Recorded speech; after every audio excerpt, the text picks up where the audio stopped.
Your source for all things Texas Tech. This is the Ask Level podcast from Double T 97.3. Hey, what's going on? Welcome into another episode of the Ask Level podcast. Alongside Chris Level, I'm Chois Woodman. This episode, as usual, brought to you by our friends at Cantex Roofing and Construction. I'm Mike Hebert, owner of Cantex Roofing and Construction. Every day is game day, and we'll get it right when it comes to your roofing, construction, windows, and mirrors. Call Cantex Roofing and Construction today. Together, we are one serving you. Hey, what's going on? Welcome into another episode of the Ask Level podcast. Alongside Chris Level, I'm Chois Woodman. This podcast, as usual, brought to you by our friends at Cantex Roofing and Construction. Chris Level. This is a little happier one than we've had the last couple. Texas Tech goes on the road, does something they haven't done in a long time. Beat the number 11 team in the country in Ames, Iowa. And, man, sun seems like it's shining a little brighter these days. Things are a little better. And you get bowl eligible, which is big. And because of a K-State upset in Houston, feels like you're right back in a conference championship race. Now, you got to win a lot, but all these things because you go do something that a lot of people didn't expect you to do. So, huge win and stepping stone for the Joey McGuire era. Yeah, I mean I think Iowa State probably is sick and tired of you because you have beat them 3 straight times in very dramatic fashion, if you will. Just sometimes with some teams,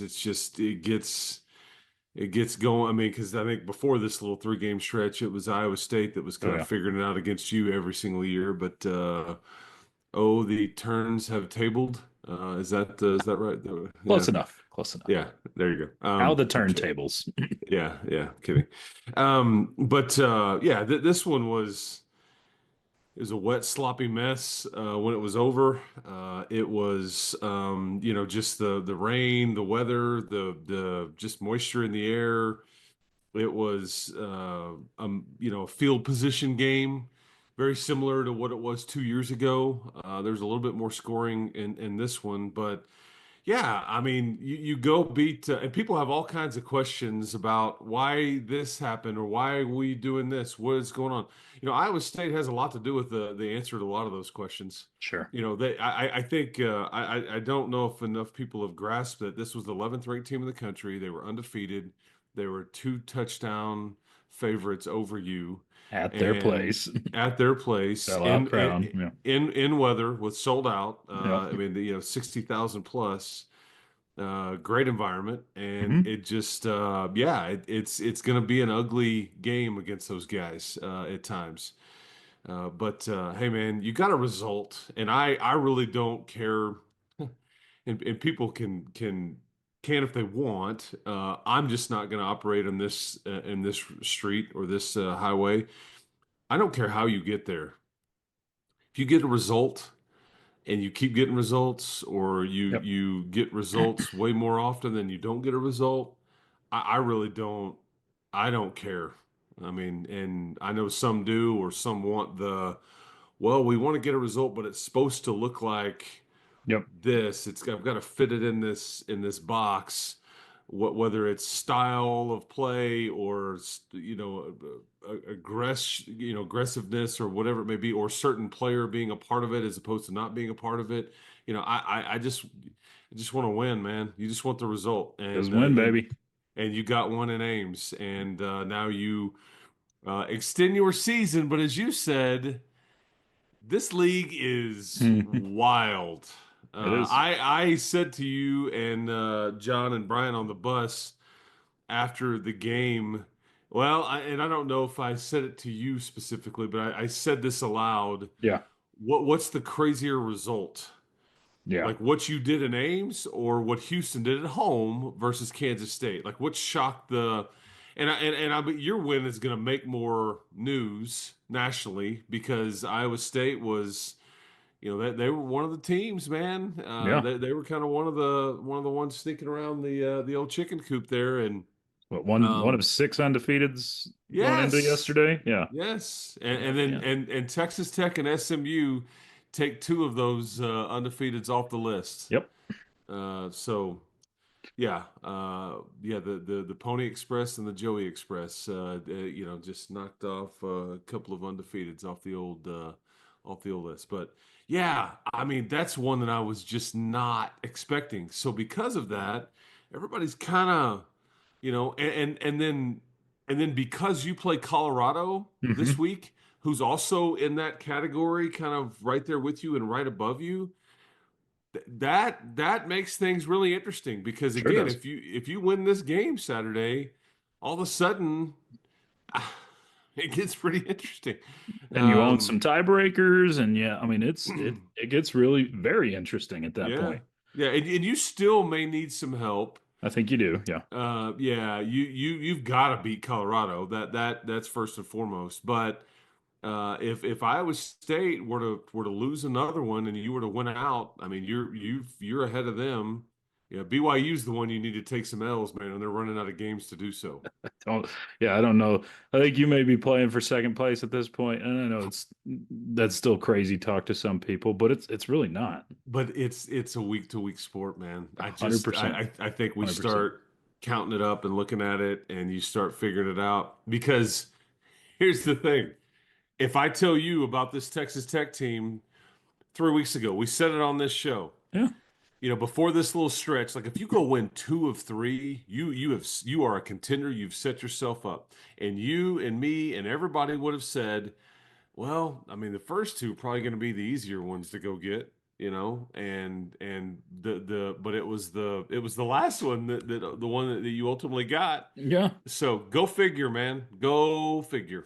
Sports, as you like to say. Yeah. It's Yeah. a so I sat here a week ago, Level, and asked you the question, do you Hey, hold on. what My dog is I'm down in my base. Okay. I'm down in my care? basement. I'm down in my basement. She got down. She's a brand new dog, and she got down You to the got a new basement. I think, dog? well, about 2 months ago, and looked Okay. up. She's looking up at the steps of the basement, going, "I can't get back up there." So she's barking at the top, like there's supposed to be some kind of elevator. But I think she just figured it out. So sorry. No, I She's couldn't just hear her. okay. Well, I We're shouldn't good. have even acknowledged. You've No, done we're that good. with me. You've I done that know with my me dog's too. done the same thing. Yes, yes. So anyway, sorry for the sidetrack. Okay, Hey, back on dogs the are good. road. Yeah, Dogs are you good. were. So Yes. I sat here a week ago and asked you the question, Level, does it need to be, a low scoring knockdown drag out type of game like you played 2 years ago in Ames in order for Tech to win? And I think your response was, I think that's the only way you can win this game. And what do we see on Saturday? That exact type of game where you have to gut it out, grit it out, doesn't look pretty. But hey, you won Iowa State's Big Ten style of football on their home field, and It that it's feels just good. it's just the way it is with those guys, man. Yeah, They it is. they they're gonna be a little more conservative. They're gonna play field position. They're gonna fair catch every kickoff.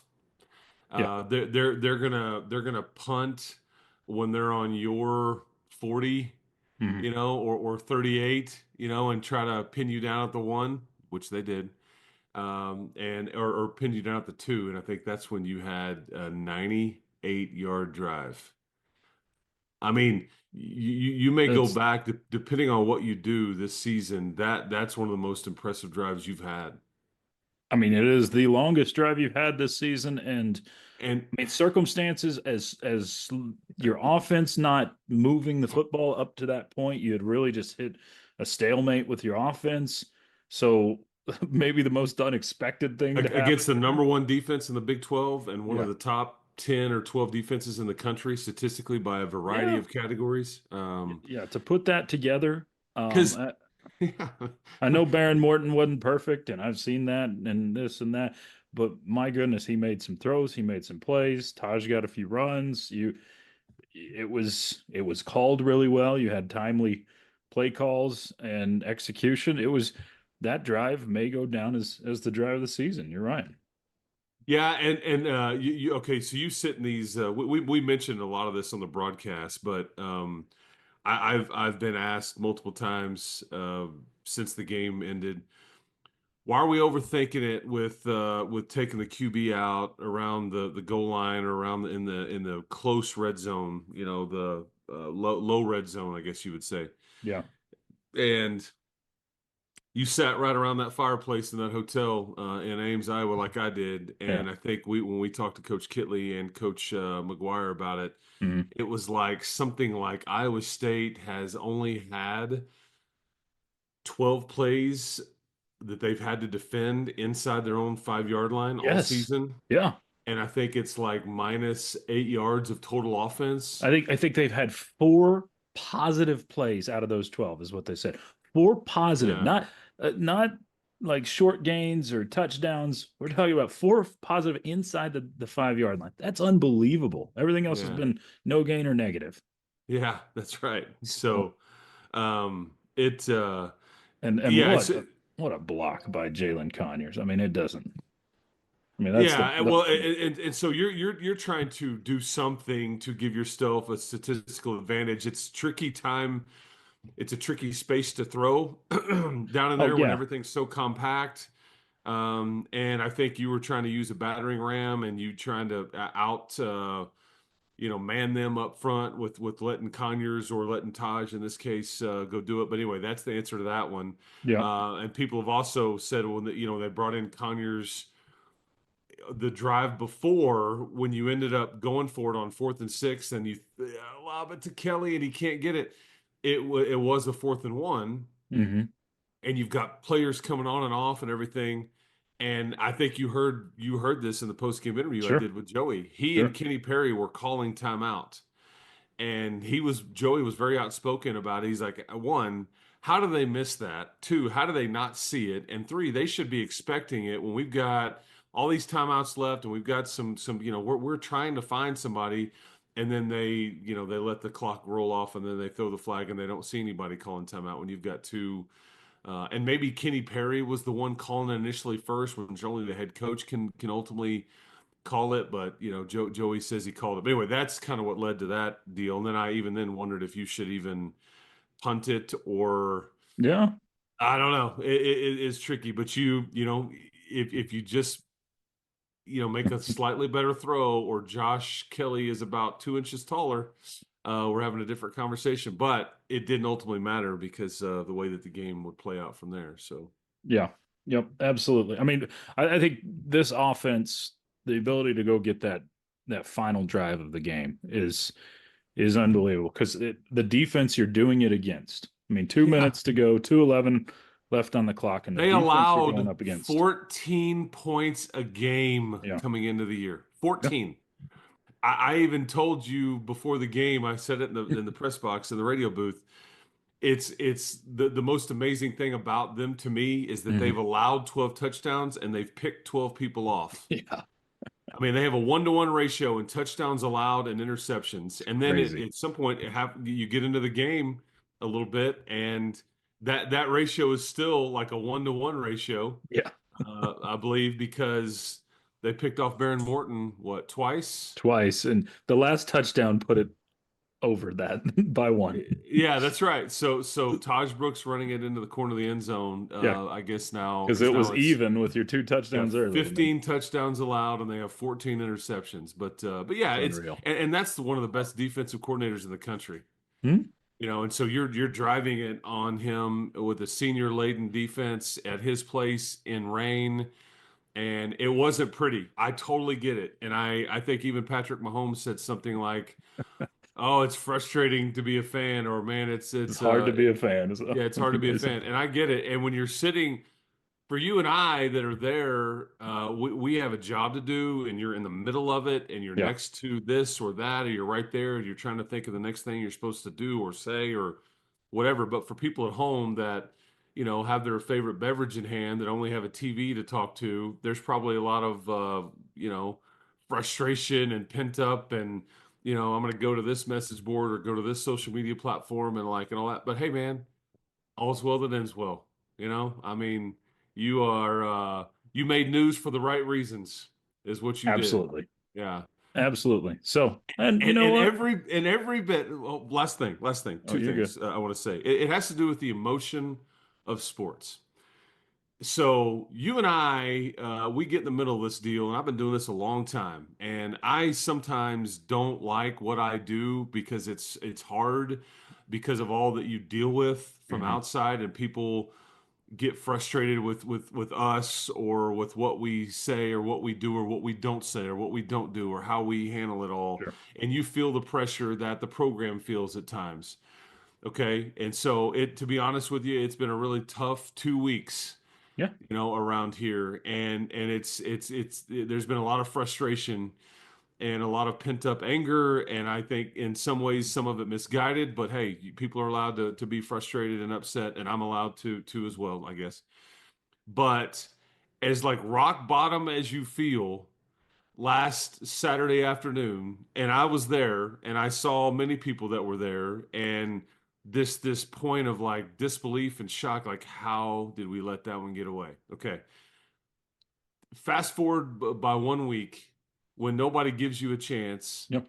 and you've got a situation where you're a heavy, underdog and all that, and you pull it off, and it's like the opposite ends of the spectrum when it comes to the emotional scale. It's wild. Yeah. I And mean, and but you can't have one without the other, and that's what sucks. I'm like the feeling you get being around these people and seeing them go, our hard work paid off, or maybe people won't say as many bad things about me mhm. this week as they have, or maybe people will stay a bit quieter this week because we gave them something to feel good about for a bit.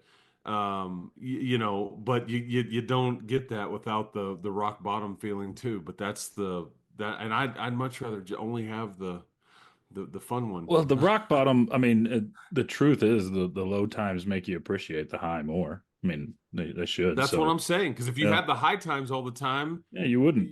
you It's not get spoiled, or you don't appreciate it as much. You become an Alabama fan or a Yankee fan, although the Yankees, they keep fumbling the ball. I've enjoyed that. Go Dodgers. Yeah, I'll never get sick of the Yankees. and you don't have fans that are saying they're going to get tattoos of Zach Kitley's face on their butt.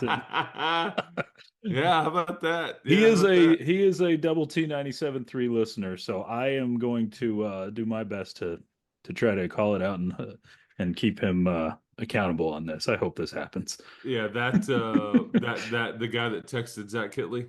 Yeah, yeah. Yes, okay, gotcha. Tweeted at it. Yeah, Big Yeah, Hen. I believe Big Hen. If you're listening to this, we fully expect this. I don't want the whole cheek view or anything, but the yeah. picture of the tat itself. Hey man, a bet's a bet. Yeah, Yeah, gotta see it. I loved but also Zach Kitley's response and saying, "Use this picture." it's one of my all-time faves. I Yeah, loved that's it. right. And back to what I was saying though, Yeah. if you can't, a lot of people have said things about like a Zach Kitley and a Joey McGuire and a Tim DeRuyter or a Baron Morton or whatever. Hmm. But when you see Joey after that game basically pouring it out Yeah. and just I don't, I can't convey to people enough, like, and I texted him this after the game was over, and I said, you know what I love about you the most, because of how much you care, Hmm. and I don't know any better way to sum it up than that. And And it's not because that way everywhere. no, it It's not. isn't, and it's not been that way with previous people here, but Yeah. or they've got a different agenda or a different Sure. angle, or hey man, I'm good, I'm still getting this or that or whatever. But Right. he genuinely Yeah. cares, and he is a tremendous leader of men. Hmm. And you may not agree with everything, but I was glad that moment kind of got caught on. He wasn't necessarily that way with me whenever I talked to him after the game. I think he'd had a chance to kind of calm down. He was more excited than the Hmm. emotion, the raw emotion. Yeah. But like, and he's hugging his dad immediately after that TV Yeah. interview. Oh, I yeah. mean, it's Yep. just like, that's sports, man. Yep. You got people saying things, you got people saying this and questioning everything that you stand for, everything that you do, and all that, and then you go and accomplish something fun that made national news, okay? Yeah. Because of what Iowa State was ranked and all that, and you pour it out, man. I don't know. I appreciated that greatly because that's what this stuff's all about, man. Yeah, and just a small peek behind. I know you and I have sat and talked with Coach McGuire multiple times where he's talked about this most recent recruiting class, and he talks about how, man, yeah, this may go down as one of the best recruiting classes Tech has had, but he also always says, but they're such good people. I mean, he's like, they're so good people, and I love these kids, and it's just that's who he is every day, and you got to see it on the camera a little bit last night, which was good. So, all right, Level, let's get to a couple of questions because I do want to talk some basketball since basketball week has arrived.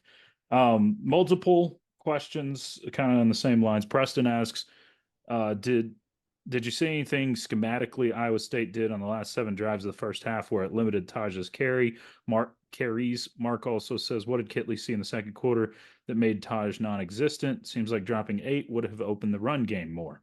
And there were a couple more that towards the run game questions. Well, yeah, there's a couple of things there. He ultimately carried it 25 times, which is about, on average. Mm-hmm. It obviously was working very well in the first couple of drives with what Taj was doing. Did they have a heavier box? Because I rewatched this on the plane on the way home. In some cases, yes. In other cases, no. I think, what we don't know is that Barron, is he getting out of something or into something or Mm-hmm. whatever? So that's the part I'm sure we'll find this out as the week goes along, in a very, very busy week in Texas Tech athletics. Yes. You'll kind of find out, okay, was this what we were wanting to go to? Or are we trying to, did the quarterback do this? Is the play caller do this? What were you seeing? Whatever. Now, having said that, there's a couple things that you have to understand from a contextual or context standpoint. Mm-hmm. The first one is, and I said this on the broadcast last night, basically Joey McGuire he said to the media, I want the offense to be more aggressive. I want the offense taking more shots down the field. We've got to have more big plays. Yeah. Now, was this being forced? But Zach Kitley, he's got a boss too. So that's just kind of how it works. So there's that context. And then at one point, Baron Morton was 10 of 11 throwing the football. So it's not like you weren't throwing it. But I think, and then two, there was a couple times where you did, like, I know Brian and John on the radio were like, okay, I mean, you got to get back to giving it to Taj. You hand it to him like 1 yard gain. Yep. Okay, so 2nd 9, and I think they even called out, well, it's a 6-man box, Yeah. and what we mean by that is in the proximity close to the line of scrimmage, when you like factor in your defensive line and linebackers and like who's right there that you think is going to play the run, Yep. it's a math problem, and when you've got 5 to block 4, that is usually like thumbs up, okay, run it. We've got more than they do. We can bust this or bust that. But when you have 5 against 6, Yep. okay, you have a bit of a problem, and so there was a couple times where you do try to run it against a heavier box and don't get it and Yep. all that. But at some point, Iowa State has a lot to do with this too. I mean, they are really good on defense. They made some adjustments. I think they deserve some of this credit too. But yeah, you can get into what plays you called or what it's funny because of the way the game worked out. I will just tell you that you're going to get on your shows this week. You're doing radio, Woodman. Mm-hmm. You will get a lot of questions about Baron Morton. You'll Of get a lot course. of questions about why are we overthinking it and putting like Conyers or Taj to run it. No, and I'm so glad about the Taj thing. You'll be asked about the second quarter, why you got away from Taj. You won't be asked one question, not one.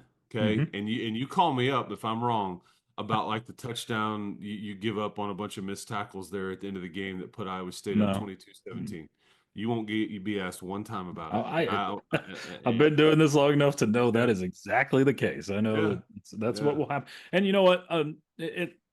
There is not a defense maybe better in the entire country at disguising what they do than Iowa State. And Oh that's yeah. you sit here and talk about what we see in a box and what we can see from the sky and what Baron Morton is seeing before a play, but they change it up. It doesn't look the same as what everybody else in the country is doing. And And that's why his ability to extend yeah, and because at that point, okay, you can't hide anything. Now I just know where everybody's at and I know who's coming after me or who's running it.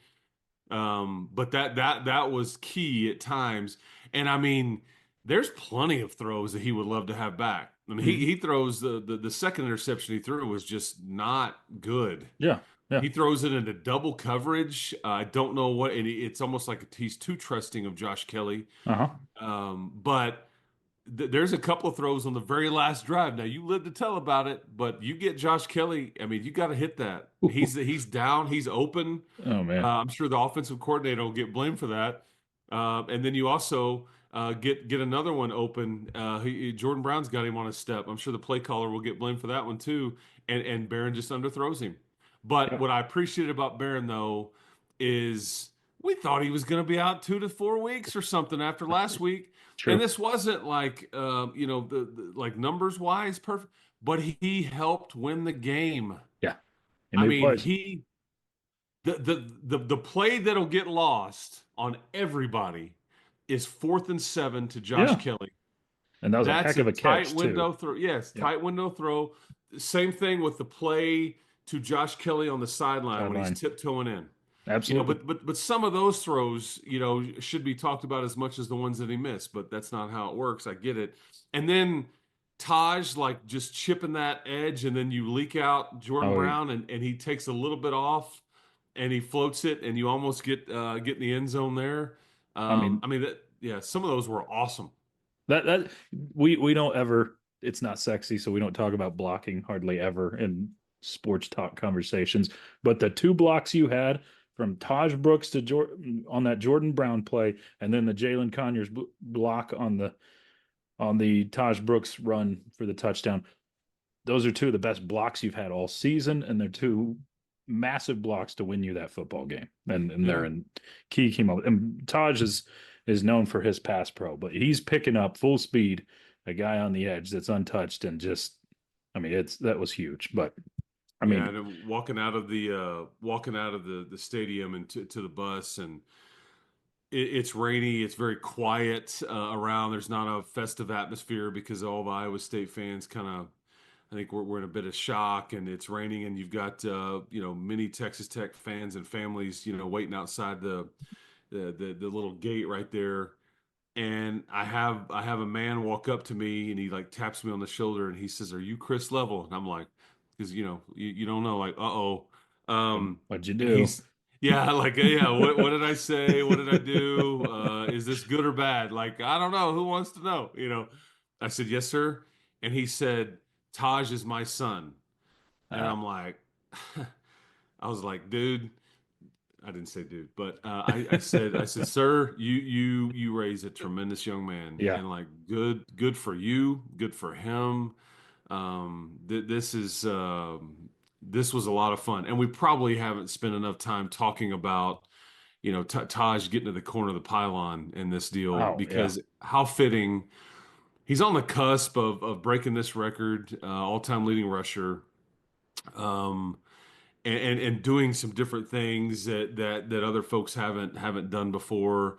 He's been so consistent with it. I think him and Aston Genty are the only two running backs that have over 100 yards in every game they played in this year. Yeah. That's elite company because Aston Genty is going to be a first or second round draft pick. I don't Mhm. know if that future that the same thing holds true for Taj, but that's still some good stuff. And I just was happy he got a moment.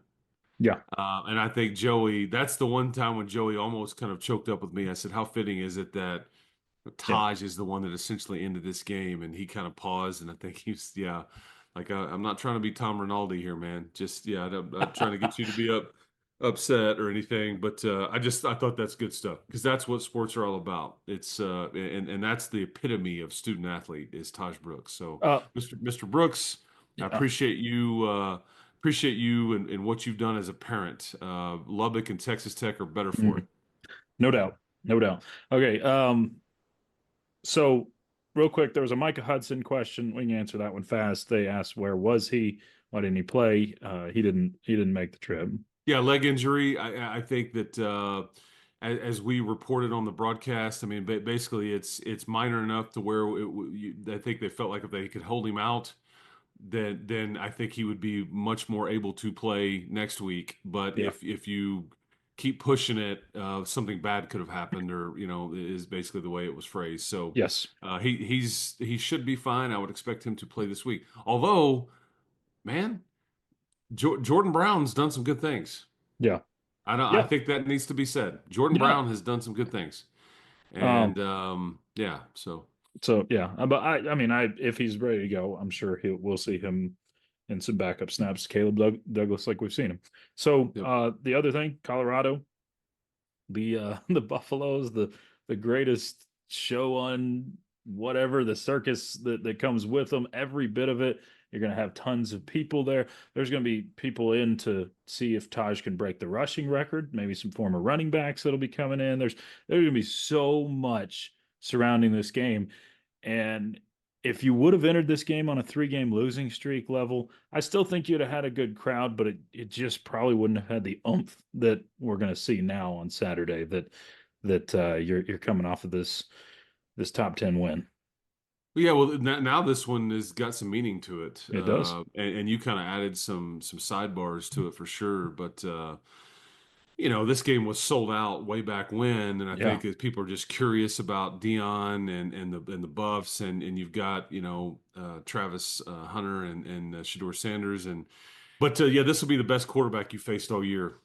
He's going to be a top, I don't know, top 10 pick. I think that can maneuver around a little bit. I don't agree with all how he acts or what he says sometimes, but he's definitely got some swagger to him. But his ability to extend plays and make chicken salad out of fill in the blank is unbelievable. So this is going to be one of those maddening. They're much better on offense. I think they're still pretty average on the offensive line, and so he's still getting sacked. Shador Sanders is at a higher rate. You're going to have to, Got to get pressure. continue with the pressure and the blitzing and these things. And then defensively, that's kind of been the story with them. They're just much better than they were last year. They've kind of settled in. They still don't run the ball as well as I think that, they would like to. I think that's a bit of a question mark with them, but I think they have great players, and I mean great, that overcome a lot. And you've got one of them that'll play every single snap in Travis Hunter, which is just damn near unheard of. So, but yeah, you will see some of the best players that's ever come through Lubbock, Texas, in college. Because I don't know if you'll ever see another like Travis Hunter, what he's doing and doing it so Probably not. well. Yeah. And he doesn't play a premium position from the standpoint of the way that the NFL typically treats it. And all that, but I still see, because he's so good and he's versatile, you still see like he still might be picked in the top 5, even though he's a corner or receiver. Because typically, you don't, I mean, there's some receivers and corners. You got to be elite. You got to have measurables. You got to have all the stuff that do get picked that high. It's just not near as high as an offensive tackle, a QB, or an edge guy. But yeah, man, I'm looking forward to it, and it should be fun, especially so now that you have more meaning to it. But you have to worry about the game instead of all the stuff surrounding everything. Yep, more meaning, and it's amazing what can happen when people aren't listening in to your play calls and that sort of thing. So we went the whole show without even talking about that, and that was a big deal. But before we run out of time, basketball that starts this week, and depending when you're listening, you may have already watched the game. But Level, the more I watch this or look at this basketball team, the more excited I get. I see some preseason rankings. I think the Athletic had Tech at number 16 nationally in their preseason rankings. I'm getting really excited for basketball season. Is that excitement warranted with this group? Yeah, I think so. I mean, like if they can stay healthy, and you can not have because that's the most amazing thing about what you did last year is that you got the result that you got, and you were finished fourth in the Big 12 conference. You were 11-7 in the league and all that, and you did it with a variety of different lineups and everything like that because some of your main characters were not available to participate in the film. And that is difficult to do. I mean, Devin Cambridge changed the dynamic of your team. He only played, what, 6 or 7 games, I think, last year. And then he was arguably one of your most versatile players. And he's removed. And then we know about the Warren Washington, and you get into the end of the year, and Darion Williams was dinged up, and Chance McMillan missed a game here and there, and all that stuff. That's what was crazy. But now you have more options. Now you seem to be a bit deeper. Yep. You're going to have some serious age and experience, more importantly, coming off the bench. I'll be curious to see, how what the starting lineup looks like, because you can go versatile, you can go big, you can go small, you can do some different things, and that may be, because here's a few of the non-negotiables. I would say Darion Williams is going to start. I think Chance McMillan is going to start, and then JT Toppin's going to start.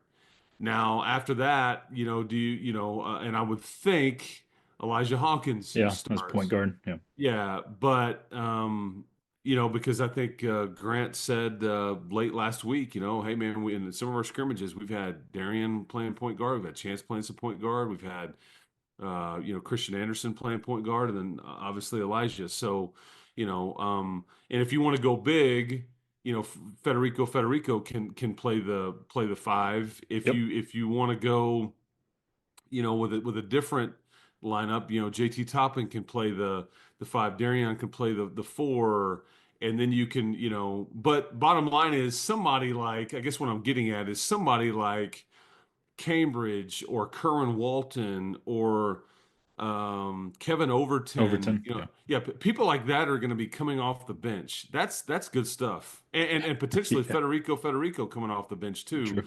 When you didn't really have this experienced rim protector coming off the bench last year, it was EY.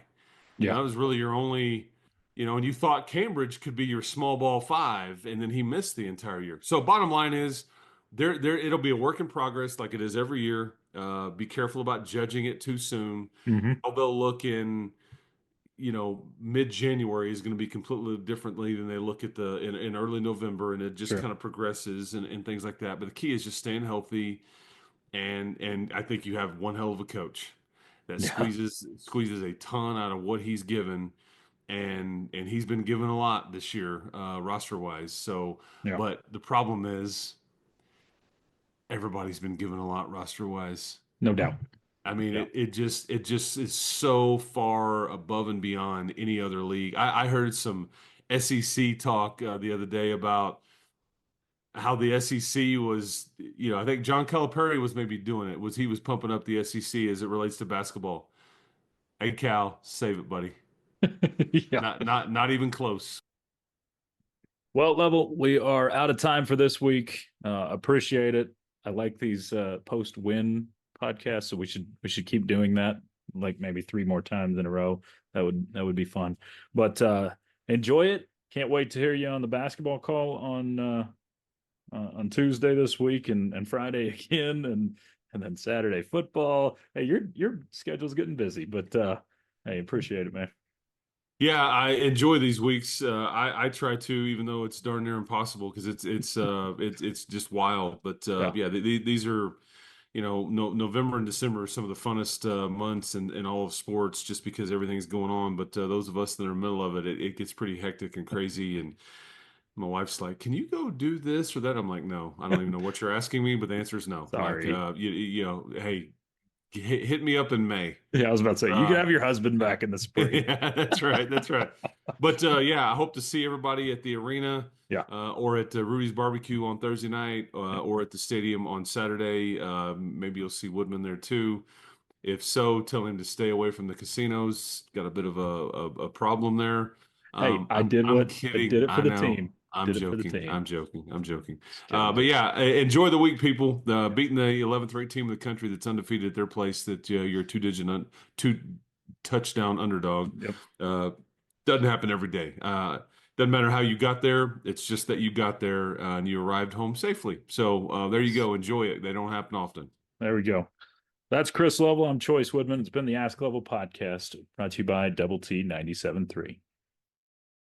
You've been listening to the Ask Level podcast, powered by Double T 97.3.